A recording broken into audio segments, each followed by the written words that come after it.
गांव में रहने वाला एक नौजवान लड़का पुरानी बुरी यादों को ना भूल पाने और एक ही चीज के बारे में बार बार सोचने की आदत से परेशान था।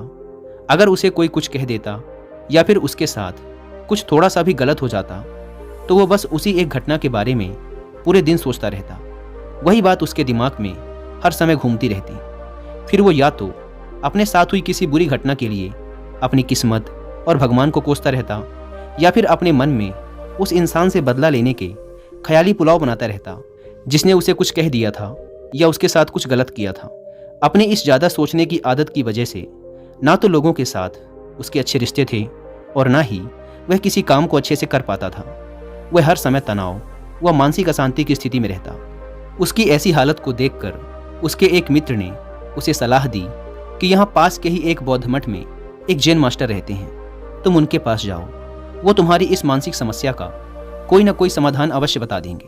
वह नौजवान लड़का जैन मास्टर के पास जाता है और अपनी समस्या उन्हें बताता है कि कैसे वो एक ही घटना के बारे में बार बार सोचता रहता है और पुरानी बुरी बातों व यादों को भूल नहीं पाता। लड़के की समस्या सुनने के बाद जैन मास्टर वहाँ से उठकर मठ के अंदर चले जाते हैं। जैन मास्टर का बिना कुछ उत्तर दिए यूं उठकर चले जाना लड़के को कुछ अजीब सा लगता है, लेकिन वो फिर भी वहीं बैठा रहता है। थोड़ी देर बाद वह देखता है कि जैन मास्टर मिट्टी की गिलास में पानी भरकर उसकी तरफ चले आ रहे हैं। जैन मास्टर लड़के के पास आकर खड़े हो जाते हैं तो लड़का भी उनके सामने खड़ा हो जाता है। जैन मास्टर लड़के से पूछते हैं, बताओ इस गिलास का वजन कितना होगा? लड़के ने कहा, मैं एकदम सटीक तो नहीं बता सकता, लेकिन इस गिलास का वजन बहुत ही कम है। अब जैन मास्टर ने गंभीर होकर कहा, मेरा प्रश्न ये है कि अगर मैं इस गिलास को थोड़ी देर तक ऐसे ही पकड़कर खड़ा रहूं तो क्या होगा? लड़के ने कहा, कुछ भी नहीं होगा। जैन मास्टर ने फिर पूछा, अगर मैं इस गिलास को इसी तरह 1 घंटे तक पकड़ कर रखूं तो क्या होगा? आपके हाथ में दर्द होना शुरू हो जाएगा। लड़के ने कहा। जैन मास्टर ने फिर प्रश्न किया, अगर मैं इस गिलास को ठीक इसी तरह पूरे दिन पकड़ कर रखूं तब क्या होगा?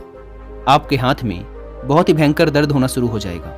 आपका हाथ सुन्न भी हो सकता है, आपकी मांसपेशियों में भारी तनाव आ सकता है और यहाँ तक कि आपके हाथ को लकवा भी मार सकता है। लड़के ने गंभीर शब्दों में कहा।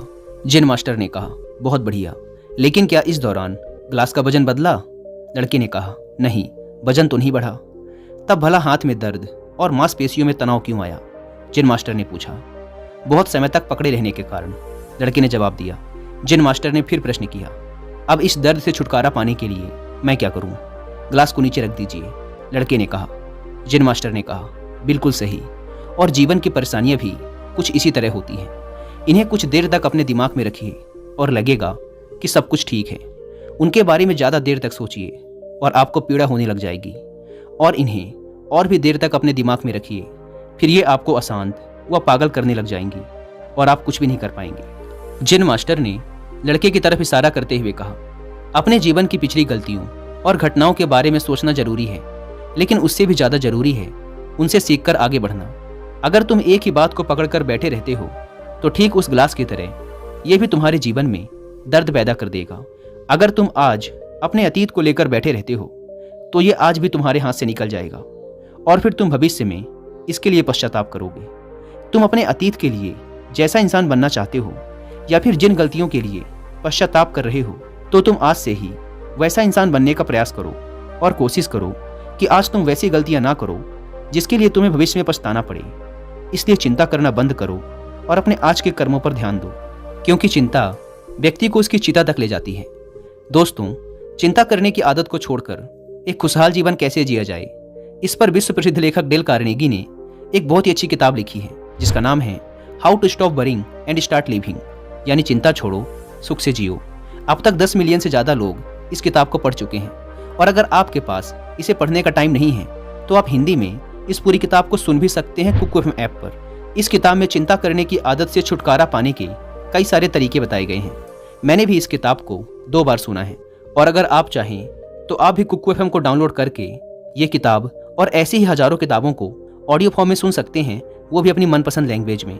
कुकू एफएम, जो कि इंडिया का सबसे बड़ा ऑडियो बुक प्लेटफॉर्म है, उसके पूरे साल भर का सब्सक्रिप्शन पड़ता है सिर्फ 399 रुपीज़ का, लेकिन इसमें भी आप 200 रुपये बचा सकते हैं अगर आप यूज़ करते हैं कूपन कोड WY200, और आपको इसका ईयरली सब्सक्रिप्शन पड़ेगा 399 की बजाय सिर्फ ₹199 में। लेकिन जल्दी कीजिएगा क्योंकि यह ऑफर सिर्फ पहले 250 यूजर्स को ही मिल पाता है। ऐप को डाउनलोड करने की लिंक भी आपको डिस्क्रिप्शन एंड फर्स्ट कमेंट पर मिल जाएगी।